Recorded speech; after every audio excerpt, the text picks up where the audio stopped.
గారు రేవంత్ రెడ్డి గారు అవి ఏం తిట్లు ఏం మాటలు రాజకీయాలంటే అసలు ప్రజలు ఎంత విసుగు చెందిపోతా ఉన్నారు. కొత్తగా తరం చదువుకున్న యువకుడు కేటీఆర్ కూడా ఎట్లా మాట్లాడుతున్నాడు, ఐఏఎస్ లని నీ అయ్య కూడా ఏం చేయలేడు, ఏంది భాష.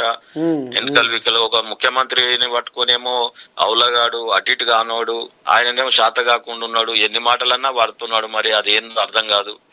మరి ఈయన బండి సంజయ్ గారు నిన్న కేటీఆర్ గారిని అప్పుడేమో ఉరికిండు, ఏది రేవంత్ రెడ్డిని ఛాలెంజ్ చేసి సోమాజిగూడ ప్రెస్ క్లబ్ లో నేను కూర్చుంటా, నువ్వు వస్తావా లేదా అన్నాడు. ఇవాళ మా సీఎం రమేష్, మా ఎంపీ గాని, మా బండి సంజయ్ గారు గాని రమ్మంటేనేమో ఇప్పుడు వస్తలేడు ఆ ఉత్తర కుమారుడు. ఉట్టిగా తిరుతా ఉంటారు. సో ఈ రకంగా కేటీఆర్ మరి అమెరికాకు పోయి చదువుకొని వచ్చింది గీ దానికి ఊళ్ళల్లో భాష తెలియదా? గంత దూరం పోయి చదువుకోవాలనా?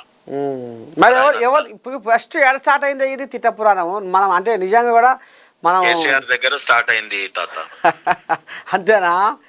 తండ్రి దగ్గర స్టార్ట్ అయింది. అది కొడుకు విపరీతంగా వాడుతున్నాడు. ఇక రేపు మన్మడు ఎట్లా వెళ్తాడో చూడాలి. అబ్బా ఇక ఈ పార్టీలలో గింతే ఉంటది కదా, అటు కాంగ్రెస్ అయినా ఇదైనా